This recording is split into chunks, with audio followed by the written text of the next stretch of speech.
Good evening. आपण भारताचा पुढचा टॉपिक आहे तो कंटिन्यू करायचा. त्याच्यापूर्वी मी इंट्रोडक्शन करतो. मायसेल्फ प्रवीण कर्नाळे आणि आपला जो यूट्यूब चॅनल आहे प्रवीण कर्नाळे या नावानंच आहे, त्याला सबस्क्राईब करा जेणेकरून तुम्हाला तिचे नोटिफिकेशन येत राहतील. आणि माझा टेलिग्राम चॅनल आहे जो मी या व्हिडिओमध्ये जे पण नोट्स किंवा जो व्हिडिओ बनवत असतो तो मी माझ्या टेलिग्राम चॅनलवरती सुद्धा अपलोड करत असतो. MPSC जॉग्राफी मित्र या नावाचा माझा टेलिग्राम चॅनल आहे, त्याला ते नक्की तुम्ही जॉईन करा. ठीक आहे. आपण पुढचं आता हिमालयाबद्दल ज्या पुढचा टॉपिक आहे म्हणजे हिमालयन नद्या त्याबद्दल आपण पाहायचं आहे. भारतामध्ये नद्यांचं क्लासिफिकेशन केलं जातं. ते कसं केलं जातं तर इंडियन ड्रेनेज सिस्टीम ह्या भागामध्ये केलं जातं. इंडियन ड्रेनेज सिस्टीम दोन प्रकारामध्ये आहेत. एक आहे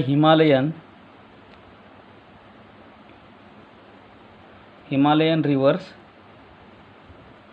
आणि दुसरा आहे पेनिन्सुलार रिव्हर्स. आता म्हणजे ह्या कुठल्या द्विकल्पीय म्हणजे हिमालया व्यतिरिक्त उगम पावणाऱ्या या हिमालयामध्ये.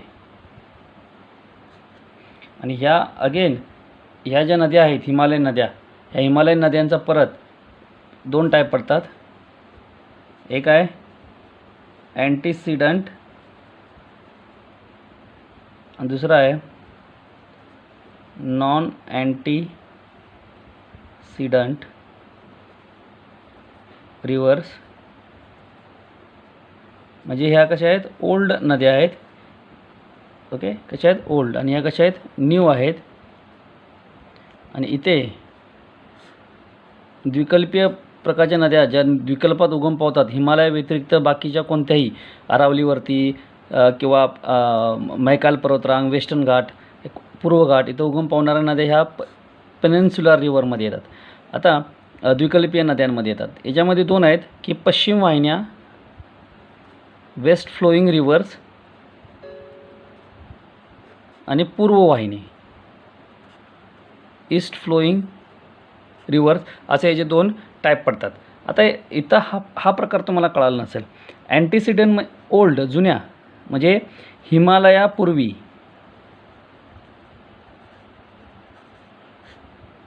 हिमालयापूर्वी असणाऱ्या नद्या म्हणजे हिमालय तयार व्हायच्या अगोदरच्या नद्या. आणि ह्या कोणत्या आहेत ह्या नवीन नद्या. नवीन म्हणजेच हिमालयानंतर हिमालयाच्या उदयानंतर तयार झालेल्या. ओके, ठीक आहे. म्हणजे इथं पहिलं काय असणार आहे नद्या असणार आहेत. मग इथं हिमालय तयार झालेला आहे. इथं काय झालं पहिला हिमालय तयार झाला आणि मग हिमालयामधनं नद्या तयार झाल्या. ठीक आहे.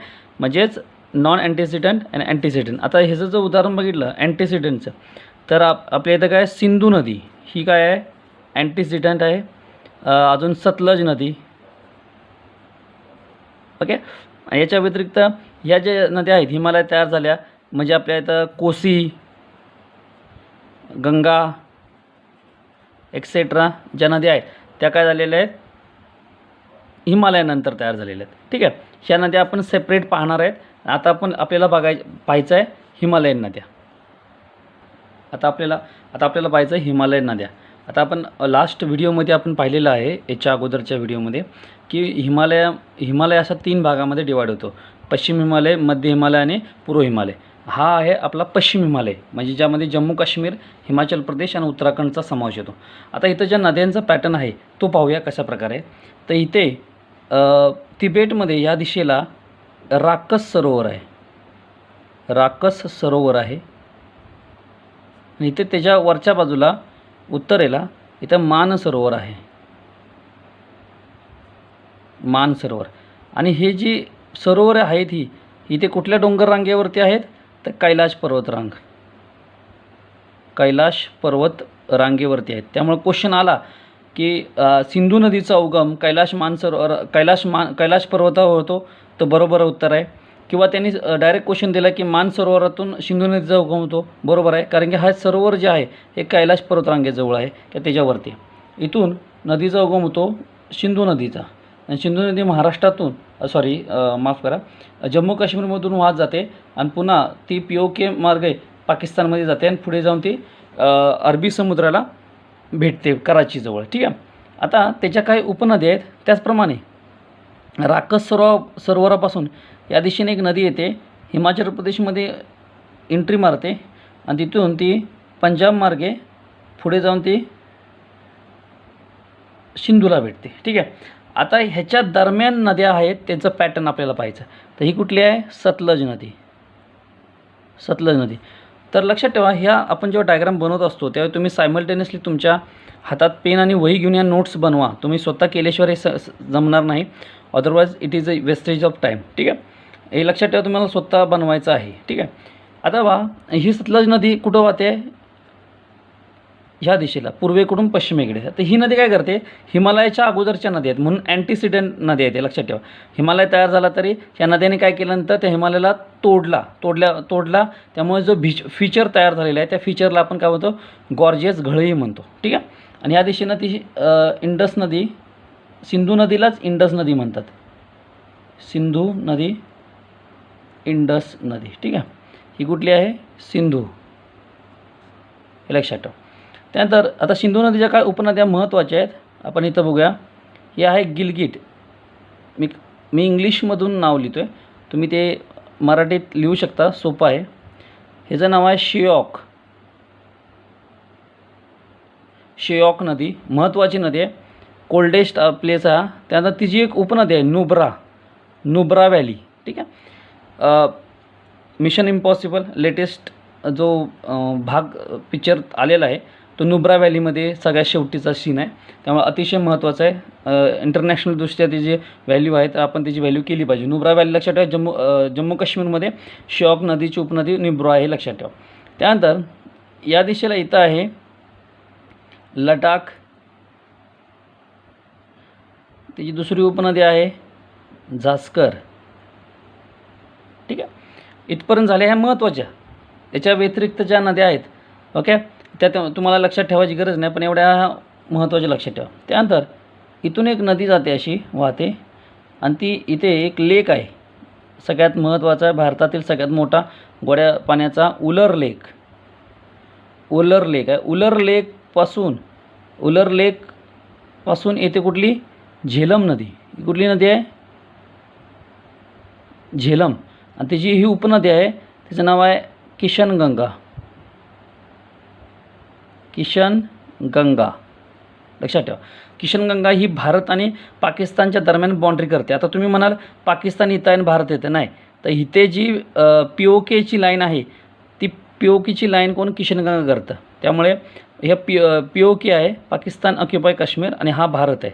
इथं LAC आहे, लाईन ऑफ ॲक्च्युअल कंट्रोल, आणि इथं LOC म्हणजे line of actual control, line of control, आणि LAC म्हणजे line of actual control. Okay. LOC line of control, LAC line of actual control. आता हे चायना आणि भारताच्या दरम्यान आहे, हे पाकिस्तान आणि भारताच्या दरम्यान आहे, लक्षात ठेवा. आणि तो भाग इथं येतो, म्हणजे भारताकडं एवढा मधलाच पार्ट येतो, लक्षात ठेवा. हे झालं. झेलम नदी महत्त्वाची नदी आहे. झेलम नदी जी आहे ती पीर पंजाल, इथं पर्वतरांग आहे, पीर पंजालवरती वेरीनाग म्हणून जागा आहे, इथं वेरीनाग, तिथं तिचा उगम होतो. आपण ते सेपरेट इथं चार्टमध्ये पाहू. त्यानंतर ती पुढे जाते आणि सिंधू नदीला भेटते. त्यानंतर झेलम झाल्यानंतर या दिशेने येते चिनाब. अतिशय महत्त्वाची नदी कुठली आहे? चिनाब नदीचं आता वैशिष्ट्य काय आहे? चिनाब नदी एक छोट्या दोन नद्यांनी तयार होते. चंद्र आणि भागा या दोन नद्या आहेत. या चंद्र आणि भागा या दोन नद्या आहेत, त्यांच्या दोघींचा संगमापासून काय तयार होते? चिनाब होते, लक्षात ठेवा. म्हणून चिनाबला चंद्रभागा पण म्हणतात. क्वेश्चन आला कधी तर तुम्ही ते लक्षात ठेवा. त्यानंतर त्याचा उगम इथं कुठं होतो? बारालाचाला पास आहे इथे जम्मू काश्मीर, बारालाचाला, तिथं तिचा उगम होतो. त्यानंतर रावी बघायचं आहे. चिनाब, रावी,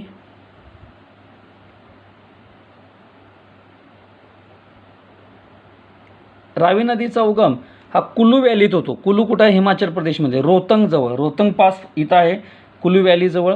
आणि बाराबंगा हा जो प्रदेश आहे तिथं तिचा उगम होतो, आणि तिथूनच आपली बियास नदीचा सुद्धा उगम होतो. लक्षात ठेवा. बियास नदी ही आणि ही रावी नदी लक्षात ठेवा. या दोघांचा इथून जवळच उगम होतो रोहतंग पास जवळ.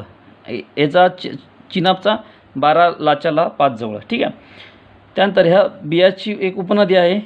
आपण लास्ट टाईम डोंगर पाहिलेला धौलाधार, म्हणून ह्या नदीचंच नाव आहे धौलाधार. डी लिहितो मी इथं, धौलाधार नदी, धौलाधार मी तिथं डी लिहिलेलं आहे लक्षात ठेवा. त्यानंतर ही आहे सतलज नदी महत्त्वाची. सतलज नदी भारतात यायच्या अगोदर भारताच्या वरच्या बाजूनं LAC म्हणजे अक्साई चायनाकडून 2 नद्या येतात. हिचं नाव आहे परेचू नाव, आणि हिचं नाव स्पिती व्हॅली तुम्ही ऐकलं असेल. ही स्पिती नदी इकडून येते आणि तिबेटमध्ये जाऊन ती कुणाला भेटते, सतलज नदीची उजव्या किनाऱ्याला येऊन मिळते आणि तिथून पुढं ती सतलजमध्ये त्याचा समावेश होतो. आता सतलज नदीवरती इथे एक डॅम आहे, तो महत्त्वाचा भारताचा 5 इयर प्लॅनमधला पहिला भाकरा नांगर प्रकल्प, भाकरा नांगल प्रोजेक्ट. ओके, गोविंद सागर म्हणतात. काय म्हणतात त्याला, गोविंद सागर लक्षात ठेवा. भाकरा हे कुठं नाव आहे, हिमाचल प्रदेशमध्ये. नांगल हे कुठं नाव आहे तर पंजाबमध्ये. आणि एकत्रित त्यांचा पाण्याच्या पत्राला किंवा प्रोजेक्टला काय म्हणतात त्या की भाकरा नांगर. हा सतलज नदीवरती सगळ्यात महत्त्वाचा डॅम आहे. बियासवरती इथं हिमाचल प्रदेशमध्ये पोंग नावाचा डॅम आहे, अतिशय महत्त्वाचा डॅम आहे. आणि त्याच्यावरती मांडवी हा डॅम आहे, अतिशय महत्त्वाचा. याच्या व्यतिरिक्त बरेच डॅम आहेत. मी माझ्या नोट्समध्ये त्या तुम्हाला टेलिग्राम चॅनेलवरती माझ्या MPSC जॉग्राफी मित्र या टेलिग्राम चॅनेलवरती ते अपलोड करत राहील. तर हा जो पॅटर्न आहे इथला तो अतिशय महत्त्वाचा आहे. याच्या व्यतिरिक्त आपल्याला इथे ज्या गंगेच्या नद्या आहेत, ही ज्या उत्तराखंडमध्ये उगम पावतात, त्यासुद्धा तुम्ही एक लक्षात ठेवा. ह्या उत्तराखंड आहे. ओके, आणि इथे काय आहे, इथं गंगोत्री आहे. कोणता प्रदेश आहे, गंगोत्री. इथं कोणता आहे, यमुनेत्री. काय नाव आहे, यमुनेत्री. आता ह्या गंगोत्रीपासून उगम होतो गंगेचा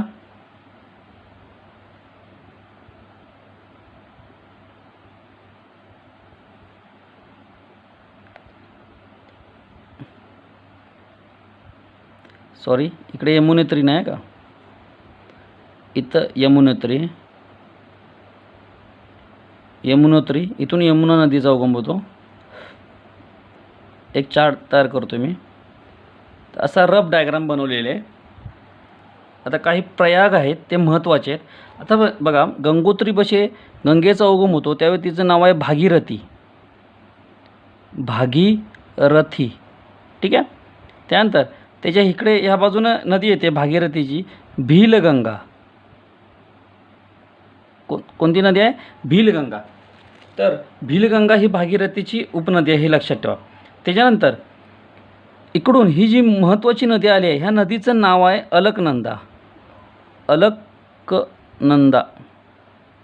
ठीक आहे. मेन नदी अलकनंदा आणि ही भागीरथी यांचा जिथं संगम होतो त्या प्रयाग आहे देवप्रयाग.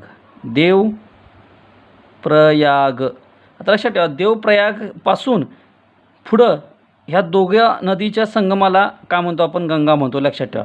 सो गंगा नदीचं नाव कुठून चालू होतं तर देवप्रयागपासून. देवप्रयागच्या अगोदर गंगेचं नाव काय आहे, भागीरथी आहे. लक्षात ठेवा, गंगेचं सुरुवातीचं नाव भागीरथी. लक्षात ठेवा, अलकनंदा म्हणू नका. अलकनंदा त्याची उपनदी आहे. आता इथे अलकनंदाच्या ह्या सीमेला बऱ्याच उपनद्या आहेत आणि त्यांची जी प्रयाग आहे ते महत्त्वाचे आहेत. इथं एक नदी आहे, त्याच्यानंतर इथं एक नदी आहे, त्यानंतर इथं एक नदी आहे, इथे एक नदी आहे, असं. ठीक आहे. तर इथे जे बघायचं आहे ते रुद्रप्रयाग आहे. काय नाव आहे याचं, रुद्रप्रयाग. मी सिंगल नाव लिहितो, रुद्रप्रयाग. इथं कोण आहे तर मंदाकिनी नाव आहे. तर इथं काय आहे तर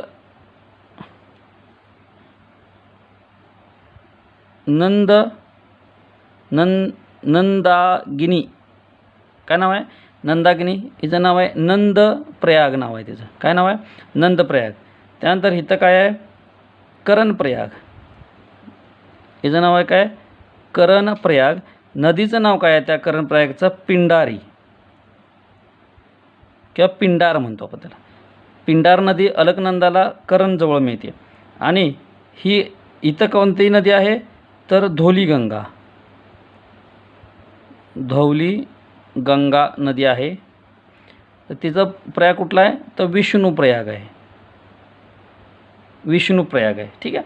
लक्षात राहतं तुम्हाला. एक एक तुम्ही व्हिडिओ पॉज करून हे सर्व बनवा, तुम्हाला ते लक्षात राहील. अदरवाईज मी जे फोटो तुम्हाला अपलोड करेल माझ्या टेलिग्राम चॅनलवरती, तिथे तुम्हाला त्या सर्व मिळतील. आता आपण पाहूया की इंडस नदीचा सिंधूचा उगम कुठं होतो तर मानसरोवर.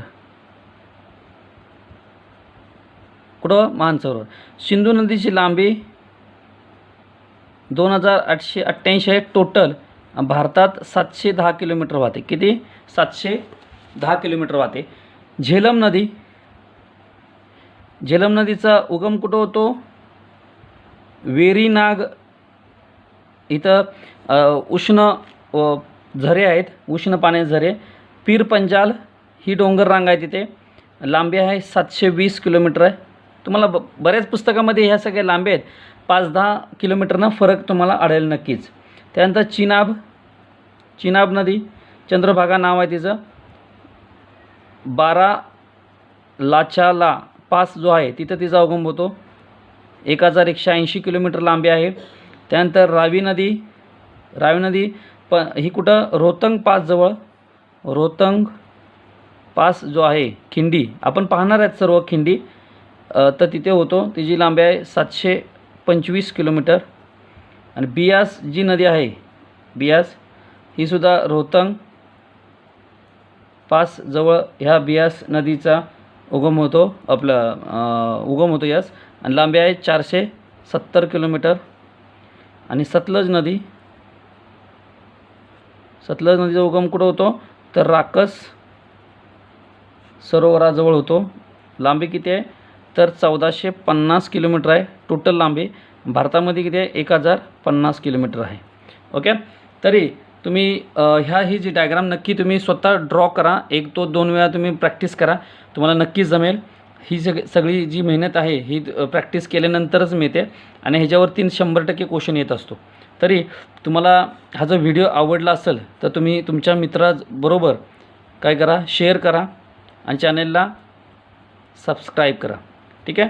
नेक्स्ट व्हिडिओमध्ये आपण पाहणार आहे की हिमालयामधील शिखरे पाहणार आहे, खिंडी पाहणार आहेत. त्याच्यानंतर छोटे मोठे जे पॉईंट असतील ते सर्व कवर होतील. चलो, थँक्यू.